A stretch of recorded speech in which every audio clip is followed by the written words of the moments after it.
Hello viewers, कैसे हैं आप सभी लोग। मैं डॉक्टर पवन ओबराय स्वागत करता हूं अपने YouTube channel study with doctor Pawan Oberoi पर। तो बहुत इंपॉर्टेंट वीडियो है व्यूवर्स। कल ही जो है लेट इवनिंग में ये डेट शीट डिक्लेयर कर दी थी सीसीएस यूनिवर्सिटी मेरठ ने।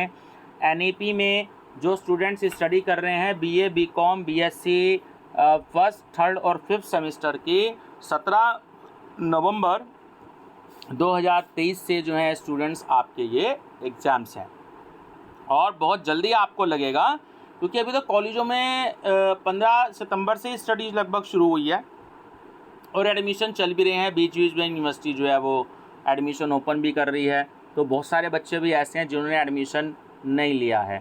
तो स्टूडेंट्स, आप सभी अपनी तैयारी शुरू कर दीजिएगा। सबसे पहले चैनल सब्सक्राइब कर लीजिएगा study with doctor Pawan Oberoi, और उसके बाद आप बीकॉम फिफ्थ सेमेस्टर की प्लेलिस्ट देखिएगा।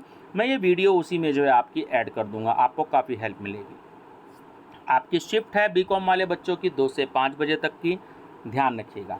अब क्या है स्टूडेंट्स, 17 तारीख में आपका सबसे पहले पेपर है कॉर्पोरेट अकाउंटिंग का। राइट हैंड साइड पर देखिएगा ऊपर से 5th नंबर पे, ठीक है।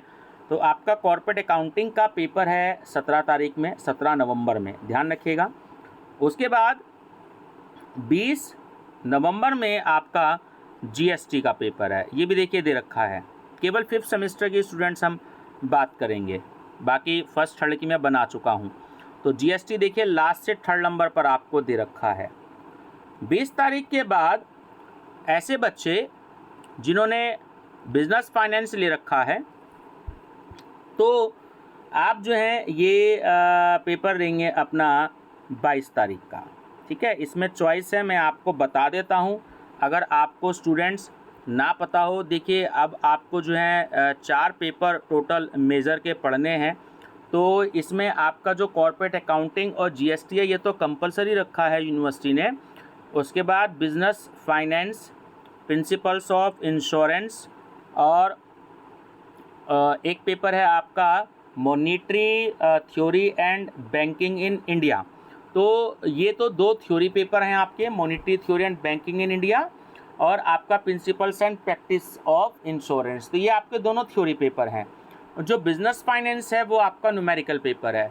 तो इन 3 में से आप कोई से भी 2 पेपर ले सकते हैं। तो अगर आपकी इच्छा है तो आप न्यूमेरिकल पेपर छोड़ सकते हैं, तो आप ये दोनों पेपर ले लीजिए।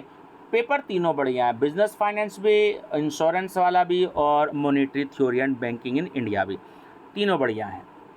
अगर आप न्यूमेरिकल की प्रैक्टिस नहीं कर सकते तो आप दोनों थ्योरेटिकल पेपर ले लीजिए, ठीक है स्टूडेंट्स, याद रखिए अगर आपको ना पता हो तो। 22 नवंबर में आपका बिजनेस फाइनेंस का पेपर है। उसके बाद अगर हम आगे बात करें 25 तारीख में आपका जो पेपर है वो ये देखिए यहाँ पर 25 तारीख में आपका principles and practice of insurance का पेपर है, ठीक। और इसमें आपका मॉनेटरी थ्योरी एंड बैंकिंग का भी पेपर है। वो भी देख लेते हैं कि कौन सी डेट में आपका paper, monetary theory and banking in India, देखिए ये आ गया। ये वाला पेपर आपका जो है 4 दिसंबर में है, ध्यान रखिएगा। 4 दिसंबर में आपका पेपर है monetary theory and banking in India. आपको नज़र आ रहा होगा, बिल्कुल राइट हैंड साइड पे देख लीजिएगा, ठीक है, थ्योरी पेपर है। उसके बाद जो एक पेपर आप को करिकुलर का पढ़ेंगे वो बिल्कुल अलग है इस बार का स्टूडेंट्स पेपर, थोड़ा सा टफ है, अच्छे से स्टडी कर लीजिएगा। ये पेपर आपका 8 तारीख में है। देखिए राइट हैंड साइड पे देख लीजिएगा, लास्ट से 2nd नंबर पर लिखा है analytical ability and digital awareness. ये डिजिटल लिखा है, एक्चुअली जी नहीं है, डी वर्ड है, यूनिवर्सिटी से मिसप्रिंट हो गया है। तो analytical ability and digital awareness, ये आपका न्यूमेरिकल, ये आपका एमसीक्यूज़ बेस पेपर होगा 2 घंटे का। तो आप जो है इसकी स्टडी कर लीजिएगा। अगर आप 5th सेमेस्टर के स्टूडेंट हैं, अगर आपकी किसी कारण से बैक लगी हुई है या आपको फर्स्ट सेम का भी क्लियर करना है, तो 8 दिसंबर में फूड न्यूट्रिशन एंड हाइजीन का पेपर है और 9 तारीख में ही आपका जो है human values and environmental studies का ही पेपर है। इस बात का आपको ध्यान रखना है। अब आप ये सोचेंगे स्टूडेंट्स कि 8 तारीख में ही analytical ability and digital awareness का पेपर है, तो फूड न्यूट्रिशन का कैसे हम पेपर देंगे? तो आप दे ही नहीं सकते, क्योंकि आप केवल थर्ड सेमेस्टर का दे सकते हैं 9 तारीख को, human values and environmental studies का। क्योंकि अगर आप फर्स्ट सेमेस्टर और सेकंड सेमेस्टर में मिलाकर के 46 क्रेडिट पूरे नहीं कर रहे हैं और आप पास नहीं हैं क्लियर करके, मिनिमम आपको 46 क्रेडिट चाहिए, तो आप फिफ्थ सेमेस्टर का एग्जामिनेशन फॉर्म वैसे ही नहीं भर सकते। तो आपको पास होना बहुत ज़रूरी है। फर्स्ट ईयर के दोनों सेमेस्टर में मिला करके 46 क्रेडिट मिनिमम चाहिए। अगर कहीं F लिखा है तो वो आपको बैक पेपर दे कर के पहले F हटाना होगा, ठीक है व्यूअर्स। उसके बाद आपका माइनर जो है वो कोई भी नहीं है। फिफ्थ सेमेस्टर और सिक्स सेमेस्टर में माइनर पेपर नहीं होता, ठीक है व्यूअर्स। तो मैं आपको प्लेलिस्ट बता देता हूँ।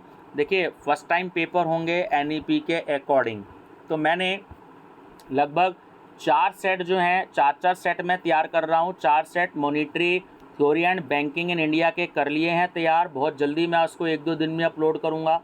उसके बाद मतलब हाथ से कर लिए हैं, कंप्यूटर पे चल रहे हैं। Principle and practice of insurance के भी जो है 4 सेट मैं आपको दूंगा। 4 सेट आप देख लीजिएगा, आपका पूरा सिलेबस कवर हो जाएगा। और कॉर्पोरेट अकाउंटिंग का भी, बिजनेस फाइनेंस का भी। तो ये और जीएसटी के पेपर के लिए आप स्टूडेंट जीएसटी अनसोल्ड पेपर की प्लेलिस्ट देख लीजिएगा। उसमें जीएसटी के काफ़ी सारे क्वेश्चन पेपर हैं। एमकॉम की प्लेलिस्ट देख लीजिएगा, फाइनेंशियल मैनेजमेंट, उसमें भी जीएसटी है। बीबी अनसोल्ड पेपर भी देख लीजिएगा, उसमें भी जीएसटी है। तो 7-8 पेपर जीएसटी के मैंने अपलोड कर रखे हैं इन सारी प्लेलिस्ट में, तो आपको काफ़ी हेल्प मिल जाएगी। दूसरा, मैं भी जो है कुछ इंपॉर्टेंट क्वेश्चंस तैयार करूंगा और आपका मॉडल टेस्ट पेपर भी बना दूंगा। तो चैनल पे बने रहिएगा स्टूडेंट्स, प्लेलिस्ट देखते रहिएगा, लिंक दोस्तों को शेयर कर दीजिएगा। मेरी तरफ से बेस्ट ऑफ लक।